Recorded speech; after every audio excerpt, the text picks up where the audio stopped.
കർത്താവിന്റെ സന്നിധിയിൽ താഴ്മയുള്ളവരായിരിക്കുവിൻ, അവിടുന്ന് നിങ്ങളെ ഉയർത്തും. യാക്കോബ് 4:10. ദൈവം നമ്മളെ ഉയർത്തുമെന്ന് നമ്മൾ ഉടനീളം ബൈബിളിൽ കാണുന്നുണ്ട്.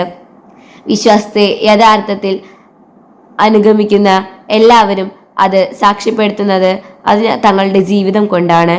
എന്നാൽ ദൈവം ഇപ്പോൾ അനുവദിക്കുന്ന സാഹചര്യങ്ങളിൽ നമുക്ക് ശാന്തരായിരിക്കാൻ പലപ്പോഴും കഴിയുന്നില്ല എന്നുള്ളത് ഒരു വസ്തുതയാണ്. എന്നാൽ യാക്കോബ് ശ്ലീഹ തന്റെ യഥാർത്ഥത്തിലുള്ള മനസ്സിലാക്കൽ കൊണ്ടും അനുഭവം കൊണ്ടും നമ്മെ ഒരു കാര്യം ഉറപ്പിക്കുകയാണ്. കർത്താവിന്റെ സന്നിധിയിൽ താഴ്മയുള്ളവരായിരിക്കുവിൻ, അവിടുന്ന് നമ്മളെ ഉയർത്തും. ദൈവത്തോട് എപ്പോഴും തുറവിയും അനുസരണവും ഉള്ളവരായിരുന്നാൽ തീർച്ചയായും അവിടുന്ന് നമ്മളെ വിജയിപ്പിക്കുമെന്ന് യാക്കോബ് ശ്ലീഹ നമുക്ക് ഉറപ്പു തരികയാണ്.